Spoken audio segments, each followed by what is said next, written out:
I know about Navy gunners. And I'm speaking for the 10 of us who started our armed guard training at the time Bataan was being blown.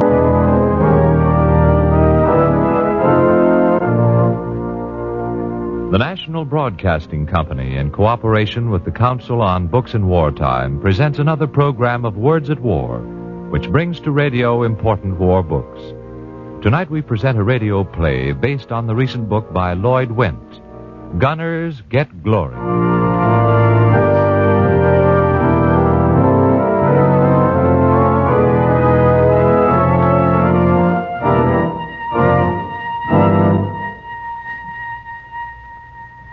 I'm Lieutenant Bob Berry. I know about Navy gunners, and I'm speaking for the 10 of us who started our armed guard training at the time Bataan was being blown to bits. We knew we were going to be rushed through our training because the Navy needed us, and needed us bad. All right, men. I'll show you a few things you've got to know. There was no time for formal education in our streamlined armed guard school. There was no time for theory. They just pointed and said, This is a 4-inch gun, and this is a 3-inch gun. If you don't believe it, get a ruler and measure them. They made no bones about our purpose on a merchant ship. We got our instructions straight. You aren't supposed to attack. Only defend. That's the hard part of the job. If you hear a sub or a raider, you're supposed to run away and fight only if necessary.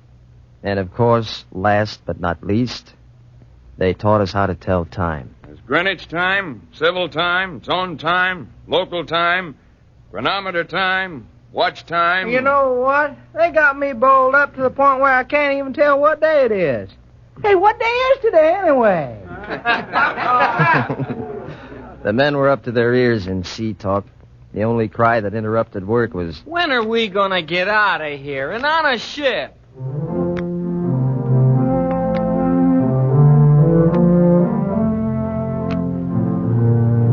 Well, it wasn't long, actually. Soon we got aboard a ship. We got back to port again, and in 3 weeks' time, our orders came through just like that. I saw my wife, Ann. Guess I didn't tell you I was married. We went out that last night I was in port. We went to a little restaurant where there's a guy at the piano who'll play anything you ask for. Ann asked him to play Blue Heaven. On account of, well, we sort of felt it was our song. What with the baby coming and all. Bob. Yeah? Well... What is it? Nothing.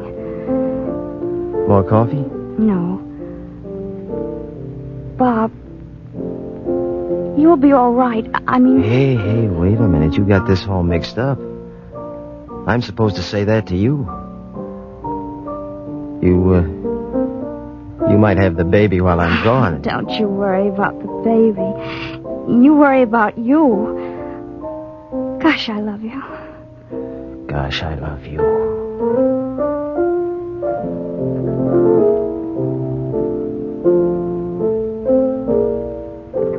Hey, listen. He's playing our song and we haven't even heard it. I heard it. So did I.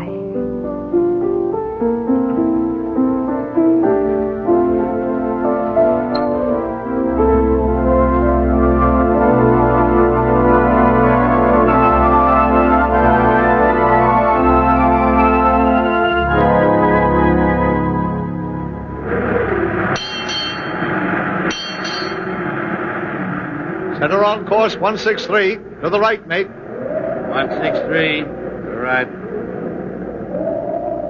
We put the last of our cargo aboard, and there was no doubt about it. Steady on course. We were off to the sir. wars. We were part of a convoy. An amazing long line of ships. I set up a permanent watch bill and a schedule of gun drills that would have knocked us out back at school. But, mister, when you're out on that ocean, and all you see is black night and black water, and you're looking for something that looks like a gas pipe jutting up out of nowhere, you're not kidding. Nervous?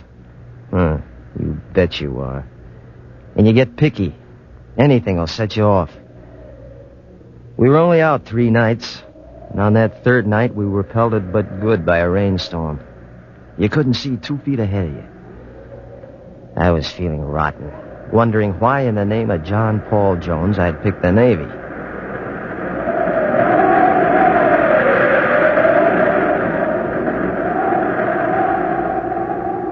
I went up to the aftergun. I was just checking, you understand? And I couldn't see Goddard. He was on watch, but where the devil was he? Then it occurred to me that maybe he was swept overboard by a wave. Goddard! Goddard! Goddard! Man overboard! Man overboard! You calling me, Mr. Barry?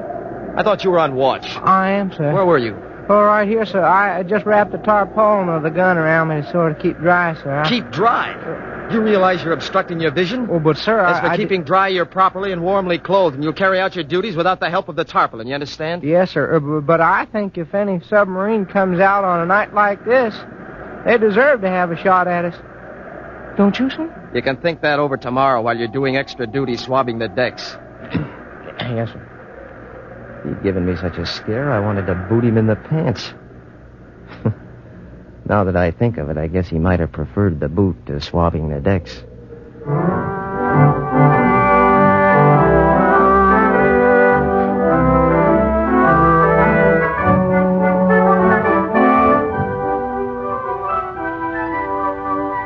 There was fun aboard ship, though, too. We had a great bunch of guys. And in spite of watches and drills and cleaning and painting guns, there was time for a bull session every now and then. Naturally, the main topic of discussion was women. Women? Ah, what good are they? No, I mean it. Don't act like that. That was the motto of the fair-haired boy of the outfit. He had no use for females. That is, all females except one. No, I mean it. You can take all the women in the world and drown them, as far as I'm concerned. That is, all except Albertina here. Albertina sticks by me. She's with me all the time. She sure is. One of these days, I'm going to toss her to the fish. Yeah, you do, and you'll answer to me, see? Now, come here, Albertina. Come on. Atta girl. Oh, she's only a cat. I'll take a real live doll anytime. Okay, so maybe she's only a cat. But you can trust a cat. Can you trust a woman? Who say anything about trusting a woman? I just like 'em, that's all. Yeah. Why, the last time I was in Philly, I met the cutest babe. 5'2", see? Blonde and blue eyes. So what, Goddard? Blonde or not, all dames are alike. All they want is a meal ticket. That's all that cat is looking for, ain't it? Oh, Albertina? Well, sure, but she don't bother me while she's looking for it, see? That's the difference, Frank. Difference? Yeah. What difference is there between a cat and a woman? They purr if you treat them nice, and they scratch if you make them mad. You're a sap. You're a sap. You're arguing on my side now. Oh, I ain't arguing on anybody's side. You're all saps. You guys in the Navy are the world's prize saps. That was Ellison, one of the crew. He was one of the few merchant seamen on board who just didn't take a fancy to having Navy guys on deck. Even the guys he worked with didn't like him. But he picked the wrong guy when he picked a motto to needle. Are you talking to me, brother? Sure. You already admitted it. You don't like women because you don't never go out with them. Not when you're in the Navy. You ride around in some scow, you get into port with no dough, and the girls don't give you no play. So what? So what do you Navy gunners get out of it, anyway? Gunners get glory. Glory? It's a hot one. What kind of a bonus is that? A little pink and blue ribbon, huh? Hold it. You wear it across your chest. That and a nickel will get you a cup of coffee. Hold it. For your information, I'm in this because I want to be, see? I like being in the Navy, and I'm proud of it. If you so much as crack your face around me again with that kind of talk, I'm going to bust it wide open. See? Yeah? Yeah. Okay. Okay, have it your way. Gunners get glory.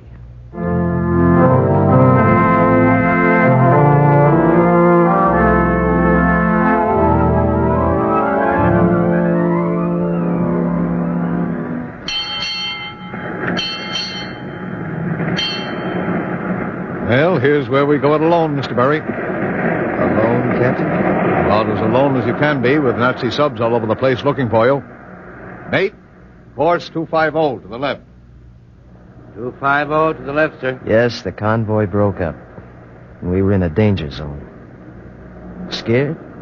Sure we were scared. On course. Steady, sir. It's like sitting on a firecracker that you know is going to go off, but you just don't know when. We didn't have much opportunity to go below for chow, but Sam, he was an ebony-skinned colored boy who worked in the steward's department. Sam had come galloping up to the guns, bringing us chow and comfort. Yeah, you heard correctly. Chow and comfort. You boys will get 'em. Yes, sir. They don't stand no chance at all with you boys on them guns. Yeah, I wouldn't give nothing for no submarine's chance. No, sir. And when a guy got homesick or fed up, Sam used another approach. What is the matter with you, man? Ain't you sailing around on one of the best ships on this ocean? Nothing happened yet, is there? You got no call to be worrying.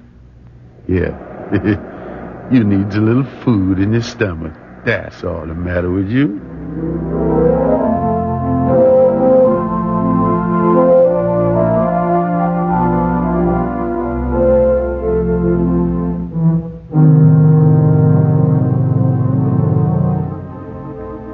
And that's about how it was. Until that firecracker went off. It was about 7 o'clock that night. I was with the captain topside.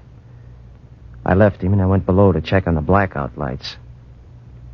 I walked along the companionway 2 decks below the bridge. Frank, all the lights out? Yes, sir. Gee, Mr. Berry, I don't like it. I got a feeling that something's going to happen. It's too quiet down here. I wish I were on deck, sir. Suppose something happened. Suppose we got trapped down here. Hey, slow down, Frank. You've been seeing too many movies. Not lately, sir. I mean, we've been hit. We've been hit. Mr. Berry, where are you? Are you all right? Got knocked down. Yeah. This is it, Mr. Berry. All right, let's get on deck. This one's like in. All stations. Yeah, the water's coming through that passage. Come on, get up the ladder. All stations. Yes, sir.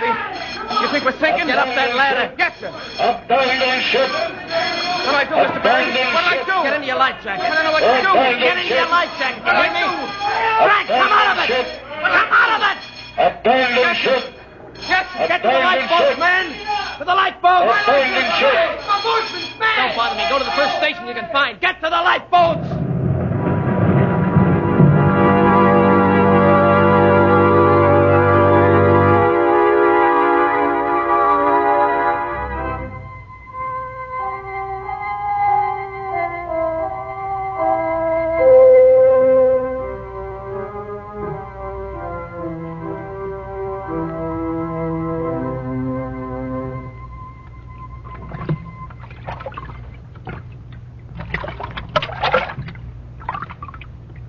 You all right, got it?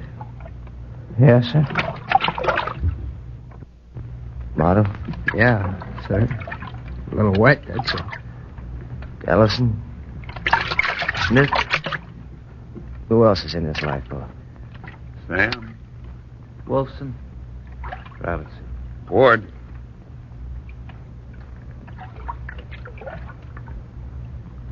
We'd picked up 3 men out of the sea. No mean achievement in the darkness. I'd been swimming through oil and muck for 2 hours before I got picked up. In the morning, we all sort of lay there thinking our own thoughts. Funny thing. My Blue Heaven kept going over and over in my mind. Just the tune over and over. I knew the words, but they wouldn't come. Just the tune, like I said. I wonder if Hennessy made it. I saw Hennessy at his station. I guess he made it. Did the captain make it? No. I was on the boat deck. I was on the boat deck when she hit. I was scared. So was I. If they'd have showed up, you boys would have shot him. You'd have fixed him. You most certainly would have fixed him. Yeah, that's right, Sam. Only they didn't show up. What kind of rations have we got, men? Some chocolate. A little bit of water. Got some cigarettes, too. Well, we'll have to divide them up and see what we can do. Divide them up and make them last. Amato. Yes, sir? That wouldn't be Albertina putting in her 2 cents worth, would it? Yes, sir. Oh, no. Ain't we got enough trouble without a cat, too? Now, you keep out of this, Frank. Mr. Berry, I'll take care of her, sir. All right, Amato. We had to hold up this boat so he could go back and get that animal. She ain't bothering you, is she? Well, you've been giving her water, ain't you? Yeah. My water. And the chocolate, too? My chocolate. Well, how long you think that stuff we got is going to last? You realize we might be days? Even weeks and months without food. Yeah. Nothing to eat. All on account of your old Albertina here. Just on account of... Albertina? Hey, Goddard. You ever tasted cat meat? Oh, no, you don't. Oh, no, you don't. Stop riding Amato, man. Don't worry. I don't think we'll have to eat Albertina. Ward, you see anything at all? No, sir, Mr. Berry. I don't see nothing yet. Well, we'll keep on rolling. We can't be too far off the patrolled routes. We should be found sooner or later. I hope it's soon.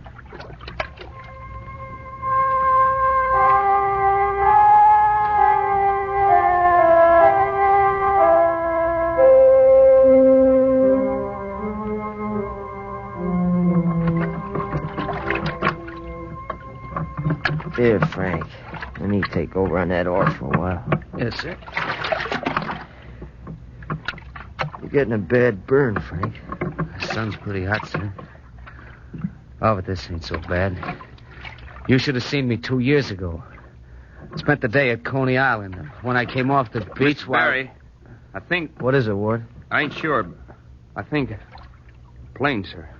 Plane. Where? Port side, sir. Looks like a speck in the sun, but I'd swear it's a plane. Well, I don't see it. Well, you see it. I don't see it, Ward. Where are you looking? Sorry, sir. I guess I've been looking so long, seeing things. Better let Frank take over. Please, sir, let me do the lookout a little while longer. All right, Ward. Hey, this quiet's driving me nuts. Why don't we sing or something? Who could sing? Well, who cares whether we can sing or not? Let's just sing. What do you want to sing? I don't know. Oh, how about singing... She'll be coming round the mountain when she comes. She'll be Coming round the mountain when she comes. When she comes. She'll be coming around the mountain. She'll be coming around the mountain. Wait a minute. She'll be Shut up, listen. Hold it. What? I don't hear nothing. Well, I do. It is a plane. It's a patrol plane. Hey, What? plane. Hey, don't stand up, man. You'll capsize us. What do you want to do, drown us after all this? Yeah, that's not all. You stepped on Albertina.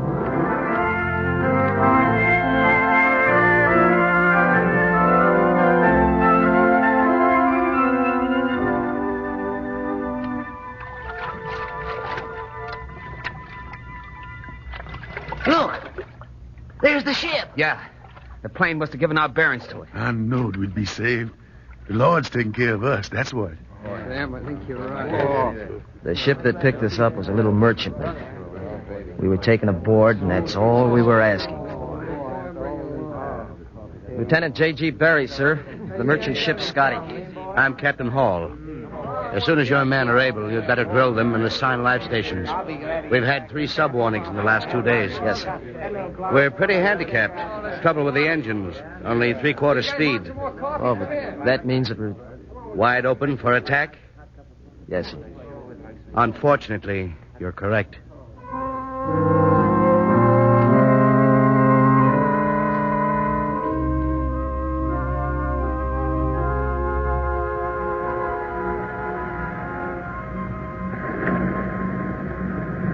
Mr. Barry, Yeah? look over there on the horizon, dead astern. Where, Goddard? Just a sliver of light, sir. What is it? I don't see it. Oh. Is it a ship, sir? One of ours? What's it mean? I hope it doesn't mean what I... What's been hit? That means there's subs right around us. Oh, we're bound to get it now. How can they miss us? Just hold tight, Goddard. Hold tight. And hold tight is what we did for the longest hour I've ever been through. We got so we were wishing a torpedo would hit us. The commander of that sub could pick us off any time he wanted to. He knew it, we knew it.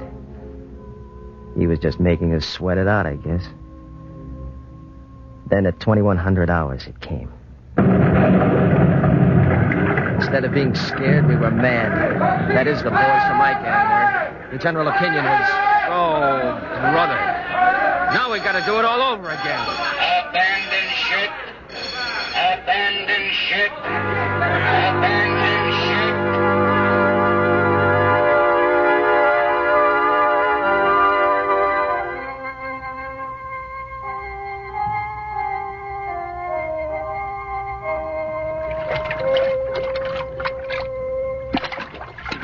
And in the short space of 12 hours, we were right back where we started. First, an hour or two floundering in the sea, hanging on to anything you could grab. Then into the lifeboats again. We were wet, sick, and disgusted at being sunk for the second time, without having a chance to get the sub. None of us had much to say. We didn't kid around and try to laugh it off. Maybe on account of a motto. We didn't know, you see. That is until Frank brought it up. Hey. Where's the cat? Yeah. Where is old Albertina? I couldn't find her. I looked, but I couldn't find her. Well, she never run away before. She always stuck close by. I looked. I couldn't find her.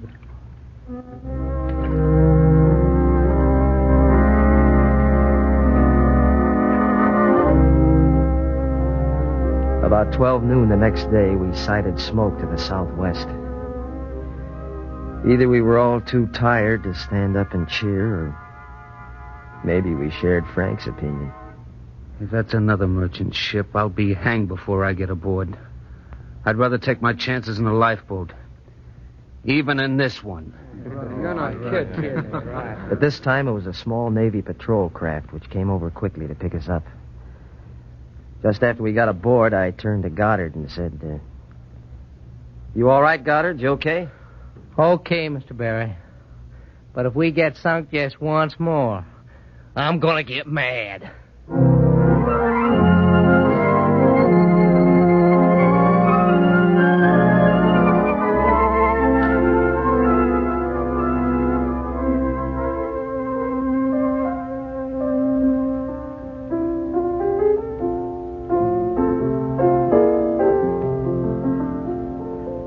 What are you thinking about, honey? You. What about me? About how glad I am that you're home. Yep. That's right. The same restaurant I was telling you about before. Ann and I just had to go back, if only for a few minutes.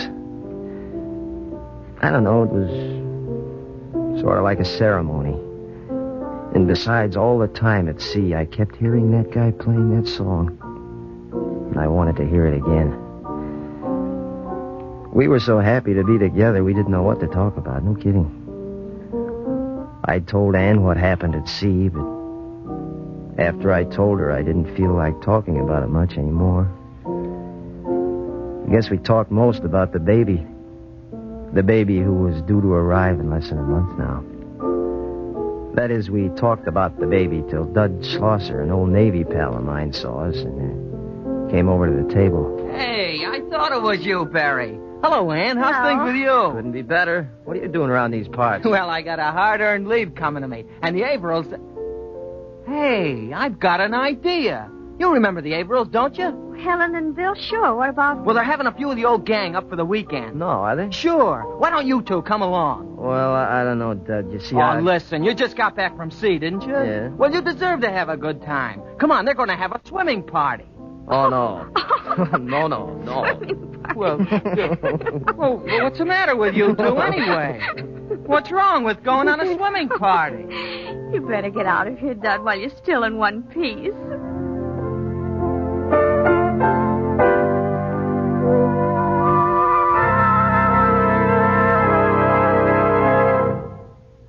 Oh, wait a minute. Almost forgot. Just in case you're interested, the baby was a boy.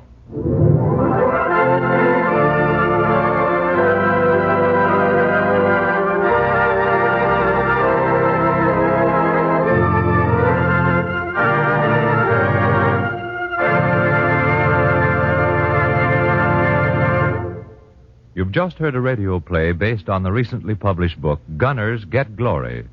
Lieutenant Bob Berry's story of the Navy's armed guard as told to Lloyd Wendt and adapted for radio by Ruth Brooks of the NBC script staff.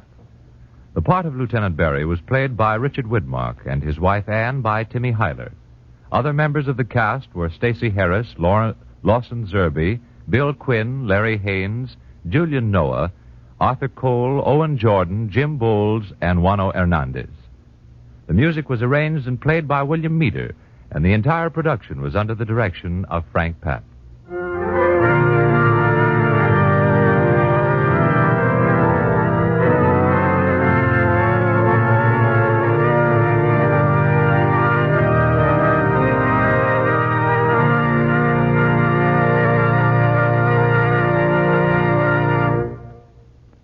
Words at War is brought to you in cooperation with the Council on Books in Wartime by the National Broadcasting Company and its affiliated independent stations.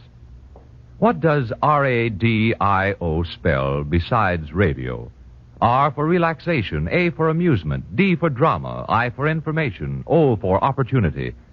Because American radio is a free enterprise built by free people, all radio listeners have the opportunity to enjoy a variety of programs each day.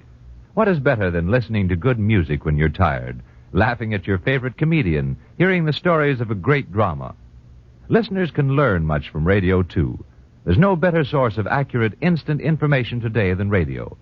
NBC and the independent stations associated with the network are radio. Radio which spells different things to different listeners.